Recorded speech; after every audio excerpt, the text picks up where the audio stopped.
नमस्कार दोस्तों, मैं अरविंद मौर्य आप सभी का आपके अपने YouTube channel Arvind Maurya classes पर एक बार पुनः बहुत बहुत स्वागत है। आज का जो हमारा टॉपिक है गणित का वायरल प्रश्न जो 2024 में पूछा जाएगा।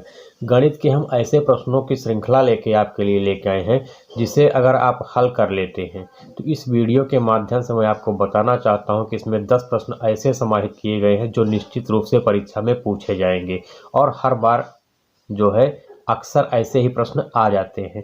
ठीक, तो आइए हम जानते हैं कि ये 10 प्रश्न हैं क्या और इसको हल करने पर आपको कितने अंक मिल सकते हैं। तो सबसे पहले प्रश्नों की बात कर ले तो जो 10 प्रश्न हैं इसमें से अगर किसी भी प्रश्न में आपको कहीं भी दिक्कत है तो ये वीडियो पार्ट 1 है।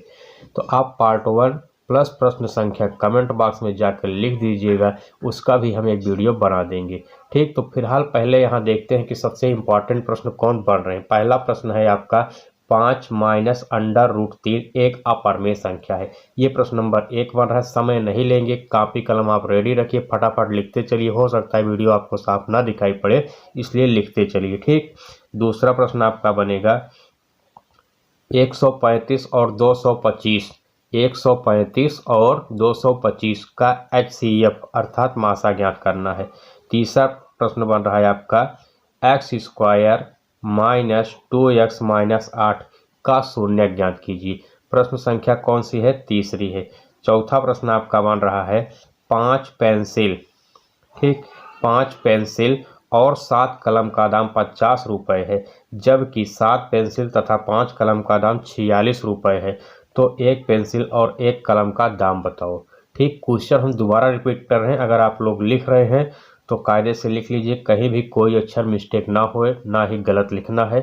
ठीक, और जो सवाल ना आए उसका कमेंट बॉक्स में जाके नंबर केवल टाइप करना है। पार्ट 1 वीडियो है, प्रश्न नंबर आप टाइप कर दीजिएगा 1 2 3 4। जो नहीं आ रहा है उसका भी वीडियो बना देंगे।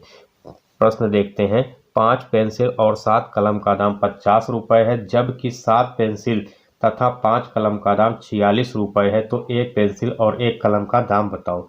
आइए सवाल नंबर अगली देखते हैं, पाँचवीं क्या कह रहा थी। पाँचवीं सवाल आपकी बहुत ही इंपॉर्टेंट सवाल है, ये मान के चलिए कि निश्चित तौर पे ये परीक्षा में पूछी ही जाएगी।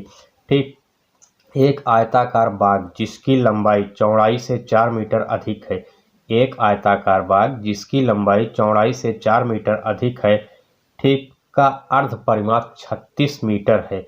तो बाग की बीमाएं, बीमाएं का मतलब यहाँ है भुजाएं। भुजा कौन सी होगी? लंबाई होगी और चौड़ाई। ठीक, तो हमें लंबाई और चौड़ाई ज्ञात करना है। क्वेश्चन नंबर 6 है आपका प्रतिस्थापन विधि से हल करना।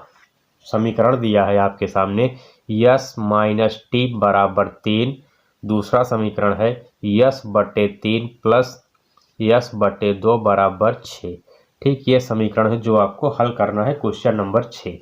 क्वेश्चन नंबर 7 आपका बन रहा है, ये भी आपका क्वेश्चन बहुत ही इंपॉर्टेंट है, निश्चित तौर पे परीक्षा में आपको देखने को मिल सकता है इस बार। दो समपूरक कोणों में बड़ा कोण छोटे कोण से 18 अंश अधिक है।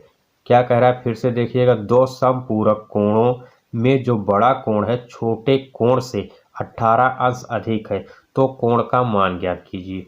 ठीक, अगली सवाल देखते हैं, यदि किसी भिन्न के अंश और हर दोनों में 2 जोड़ दिया जाए तो वह 9/11 हो जाती है।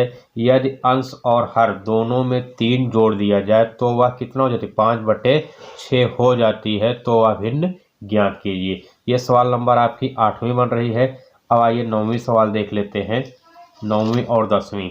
ठीक, तो 5 वर्ष पूर्व नूरी की आयु सोनू की आयु की 3 गुनी थी। 10 वर्ष बाद नूरी की आयु सोनू की आयु की 2 गुनी हो जाएगी।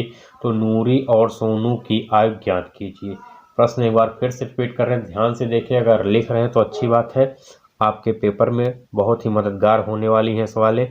तो 5 वर्ष पूर्व नूरी की आयु सोनू की आयु की 3 गुनी थी। 10 वर्ष बाद, पूर्व मतलब पहले की बात कर रहा है, ठीक, अब बाद मतलब पश्चात या बाद की बात। ठीक, तो पूर्व में क्या होगी? घट जाती है और बाद में आयु जुड़ जाती है। ठीक, तो 10 वर्ष बाद नूरी की आयु सोनू की आयु की 2 गुनी हो जाएगी।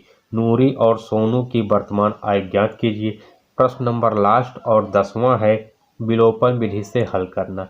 x प्लस वाई बराबर 5, 2x माइनस 3y बराबर 4। यही 10 प्रश्न हैं।